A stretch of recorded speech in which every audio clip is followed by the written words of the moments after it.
5 പാക്കിലെ രണ്ടാമത്തെ model corvette C8R എന്ന് പറയുന്ന മോഡലാണ്. C8 എന്ന് പറയുന്ന മോഡലിനെ തന്നെ ബേസ് ചെയ്തുകൊണ്ട് ഇറക്കിയിട്ടുള്ളതാണ്. അതിന്റെ റേസ് പാക്കാണ് അല്ലെങ്കിൽ ട്രാക്ക് ഓറിയന്റഡ് വാഹനമാണ് ഇത് എന്നുള്ളത് വിശേഷിപ്പിക്കാം. C7R എന്ന് പറയുന്ന മോഡലിനെ റീപ്ലേസ് ചെയ്തുകൊണ്ടാണ് ഇതിനെ പുറത്തിറക്കിയിട്ടുള്ളത്. നമുക്കൊന്ന് അടുത്ത് പരിശോധിച്ച് നോക്കാം.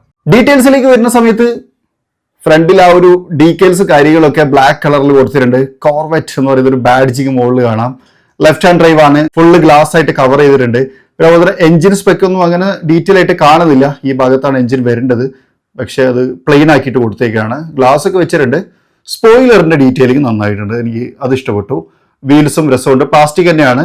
ബാക്കിലേക്ക് വന്നു കഴിഞ്ഞാൽ ഡിഫ്യൂസർ കാര്യങ്ങളൊക്കെ നല്ല ഭംഗിയിൽ കൊടുത്തിട്ടുണ്ട്. സ്ക്രൂനൊന്ന് ബ്ലൂ കളറാണ്, ഇത് മറ്റേ സാധാരണ പോലെ തന്നെയാണ് കൊടുത്തത്. ഫ്രണ്ട് കാണാൻ ശരിക്കും കോർവെറ്റിനായിട്ട് ഏറെക്കുറെ നല്ല കണക്ഷൻ ഫീൽ ചെയ്യുന്നുണ്ട്. അതുപോലെ തന്നെ കോർവെറ്റിന്റെ ലോഗോയിനകത്ത് ബ്ലാക്കും റെഡും ആ ഒരു കോർവെറ്റിന്റെ ആ ഒരു പാറ്റേൺ തന്നെയാണ് കീപ്പ് ചെയ്തിട്ടുള്ളത്. അങ്ങനെ നോക്കുന്ന സമയത്ത് കുറച്ചുകൂടി രസകരമായിട്ടുള്ള ഒരു കാസ്റ്റിംഗ് എന്ന് പറയാം അല്ലേ. അപ്പൊ നമ്മൾ ഇതിനെ തൊട്ടിപ്പുറത്ത് ഡിസ്പ്ലേ ചെയ്തിട്ടുണ്ട് 5 പാക്ക്. ഇപ്പൊ നോക്കിയാൽ ഈ ഒരു ഏരിയ ഫുള്ള് കവർ ആയിട്ടുണ്ട് കേട്ടോ.